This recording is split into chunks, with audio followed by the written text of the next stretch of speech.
Well, I'm here with Dr Gary Foley, an absolute legend of the Aboriginal rights movement and the left here in Australia. He's famous for many things, among them his role in the Aboriginal Tent Embassy, set up in 1972, and in being a founding member of the Black Power movement in Redfern in Sydney. Thanks so much for joining us, Gary. No worries. So we're just fresh from your wonderful talk that you gave at the Marxism Conference, where you talked quite a lot about the origins of the Black Power movement in Australia. And I know for Black Power activists, you know, they had a radical critique of capitalism and racism and how the two were intertwined. I was wondering if you could talk a bit about that. How do you think those are connected? Well, I mean, I ended up when I was 17 years old.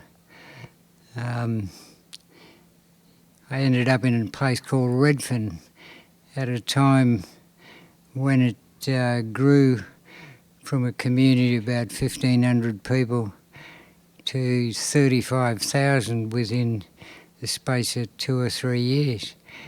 And so when I first moved to Sydney, I was apolitical, but I got politicised very quickly through just experience of being on the streets of Redfern.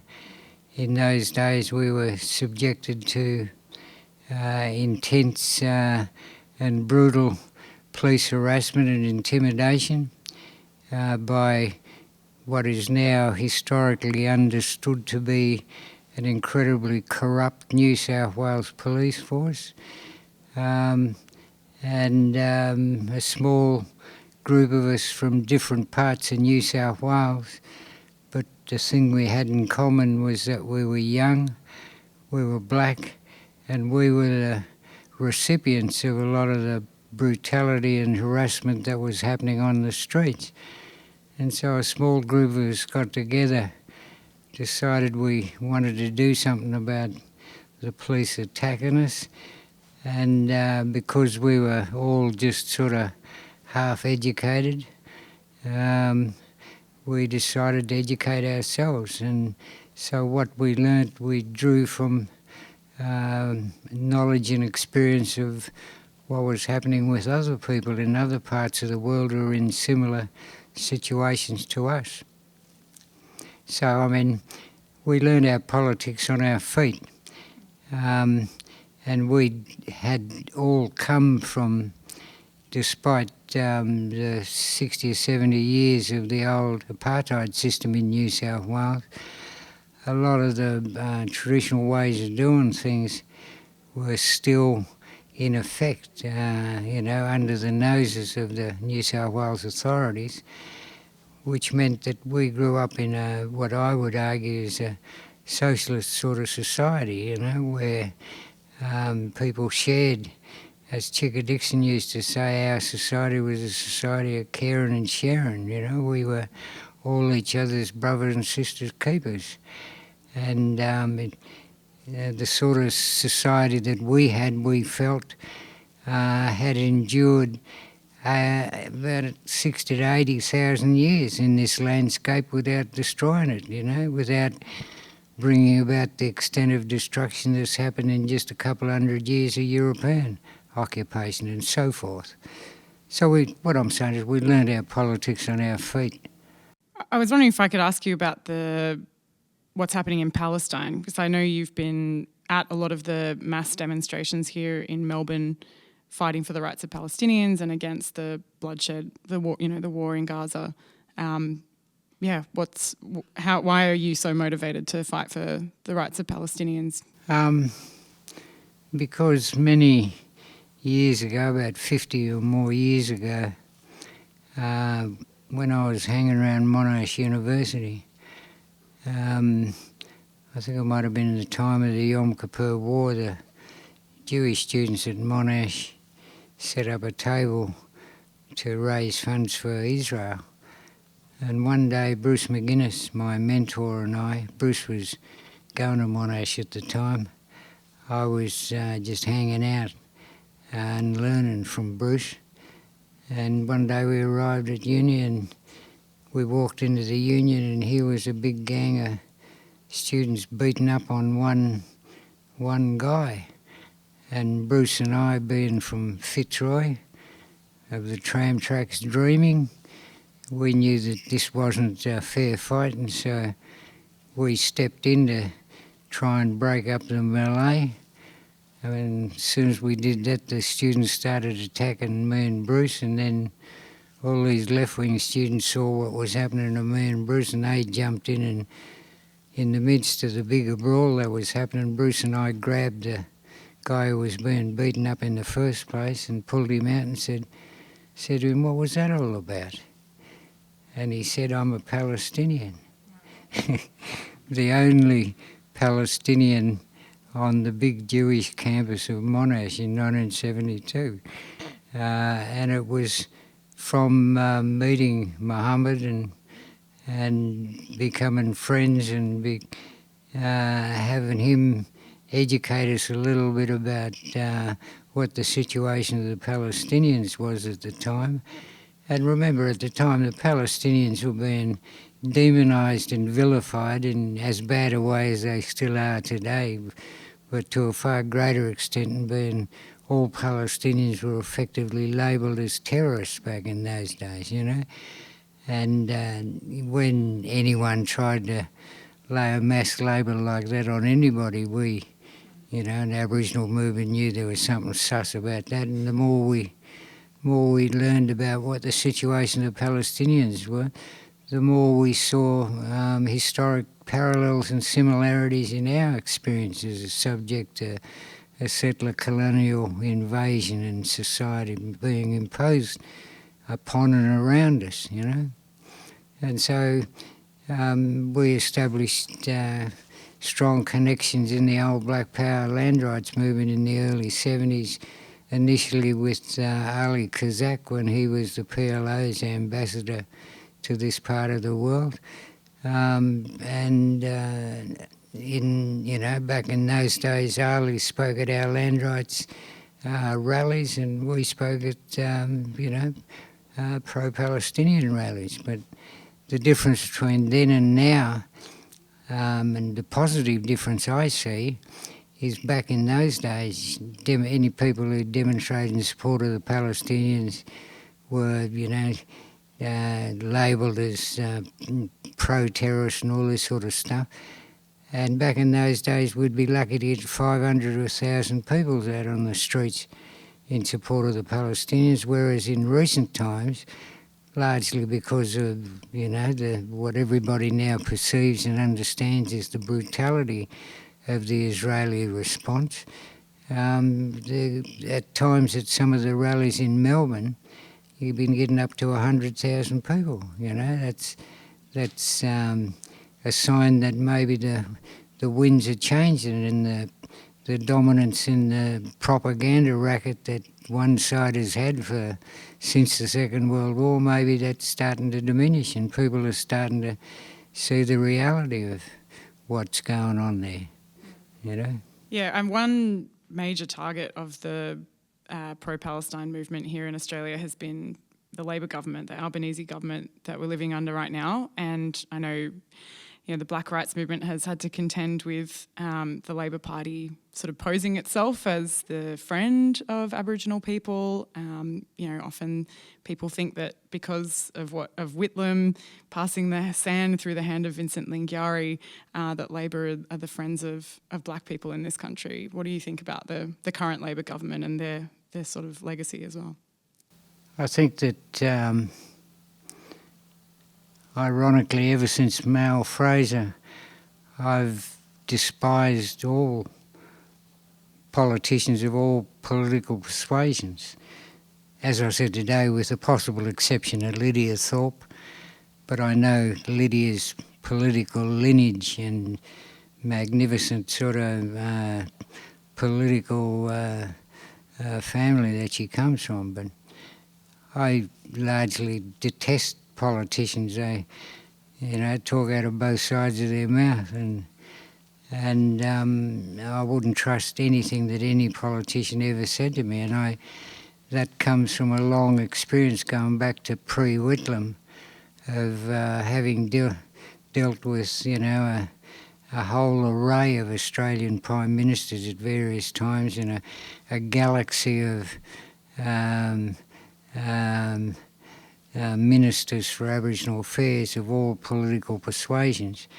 And the irony in all of it is that as much as we detested Mal Fraser when he got into power and the way in which he got into power, in the final analysis, in me looking back over the past 50 years or more, the government that gave us probably the only reasonably relatively decent Minister for Aboriginal Affairs was the Fraser government, when he gave us Mad Fred Chaney, the minister used to say when he'd meet a blackfellow, he'd say, "Oh, call me Fred," and so we started calling him "Call me Fred," "G'day, call me Fred, how you going?" But Chaney was a politician that doesn't exist these days. He's one of those rare politicians, even from those days, who sort of seemed to have a bit of heart about him, which was ultra-ironic given that he was a minister in Fraser's ministry. And what about the Albanese government today? What do you think of them? I largely don't know much about them. I don't take any notice of them. I just sort of, the Australian mainstream politics is a lost cause to me. I just sort of largely ignore them. And the only thing I'd say about the Labor Party today, so much for your great Aboriginal recruits, wouldn't piss on any of them if they were on fire, And people like Pat Dodson are a great disappointment, and for that matter, Linda Burney, I remember in 1988, Linda was one of the big heroes of the big anti-bicentennial movement of that year, and she became a mundane party hack. Pat Dodson, Pat the Hat, he's a disgrace to his hat and his beard, talk about being useless. Aboriginal people who go into mainstream politics become prisoners of their party platform, and even though they are things that they would vehemently disagree with before they became politicians, they're forced to, become mouthpieces for, and it's really disappointing. It's, but that happens with everybody who goes into politics except Lydia Thorpe so far. So we've been at this conference for a couple of days now, and we've been remarking how there's hundreds and hundreds of young people, and it's really excellent to see and a healthy sign for the future. I was wondering what your message would be to young activists who are just getting involved from all your decades of experience. What would you say to them? I think what I'd say to them is, like I said in my talk, think sartorially before you leave your house and come to conferences like this, because you should be aware that there'll be ASIO people lurking amongst the crowds, and they'll be taking pictures, and you want to look good in 30 years' time when you access your file, Just for the record, I do think you looked cool with a leather jacket and flares in the 70s. Yeah, but that was in the moving clips. In the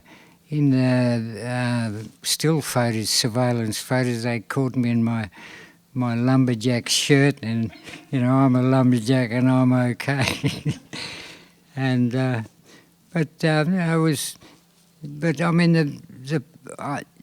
real problem for young activists these days when it comes to agencies like ASIO is, back in my day, ASIO were hopelessly inept. They were grossly underfunded. They didn't really understand the politics of what they were looking at.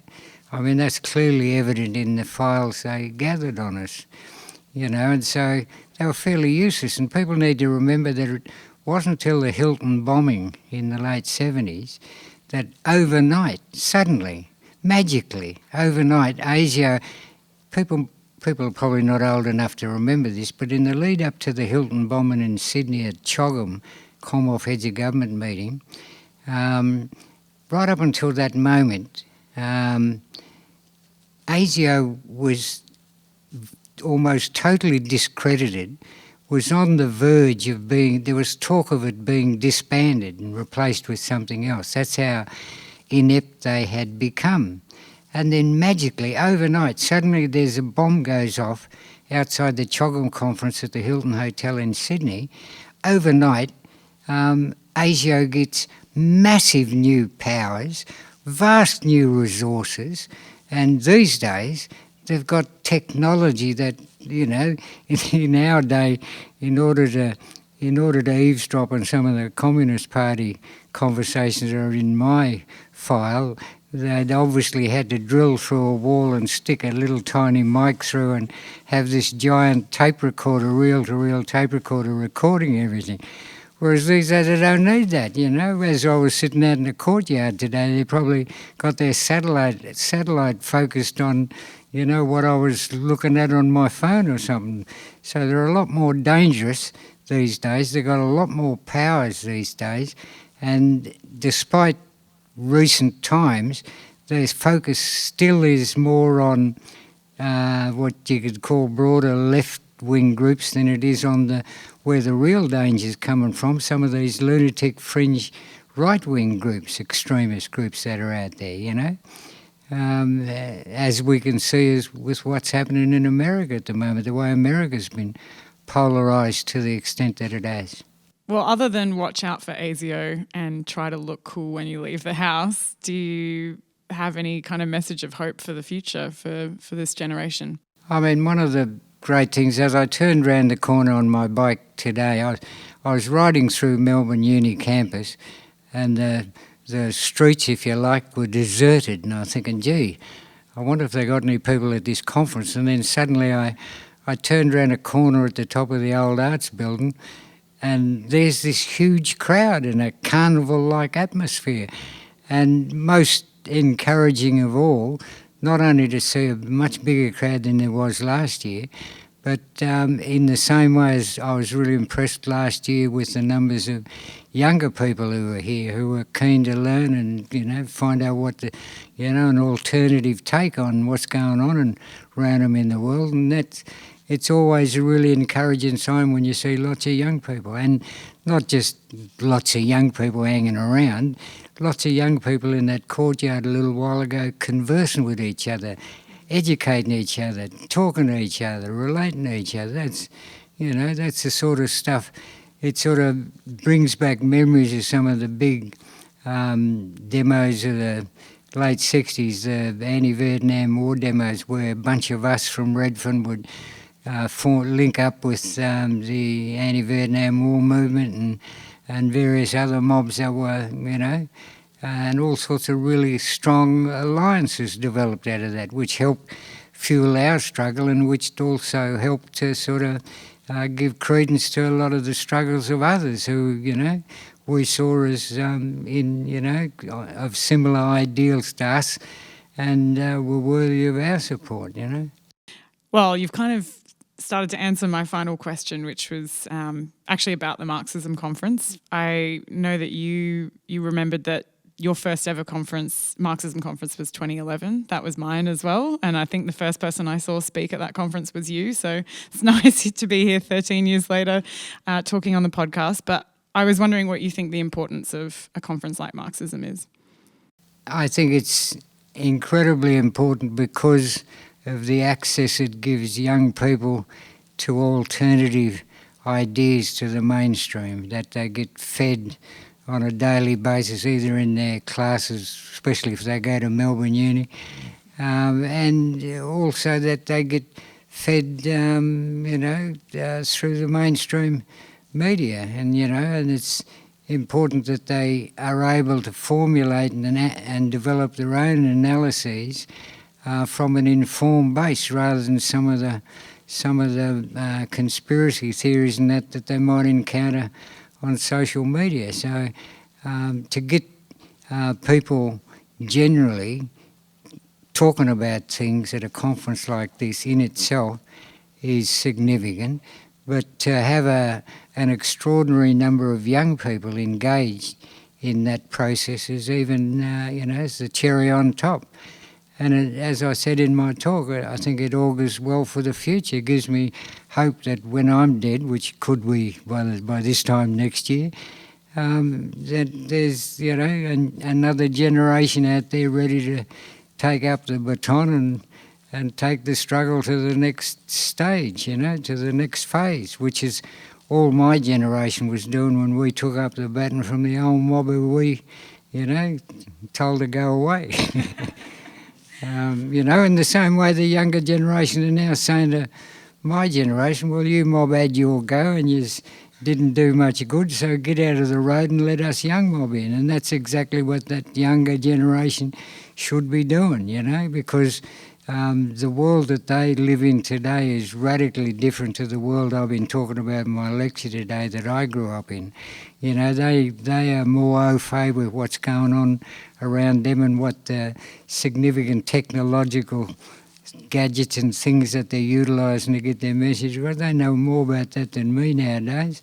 So it's time for my generation, especially those of my generation, which incidentally wasn't me, those of my generation who came up with this idiotic idea, this failed referendum, they're the ones who need to be told to step back now. You had your bash, it failed, failed miserably, but, no use crying over spilt milk. Get out of the way and let a new generation come along and develop their own tactics and strategies, and let them then go ahead and implement them and see how they go, see if they do any better than we did, and hopefully they will. I got hope that they will.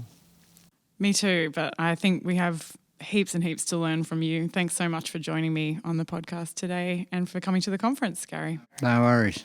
Okay, folks. Great. And that's from a former Maoist thug. Thank you, Sandra. Yeah, you were right.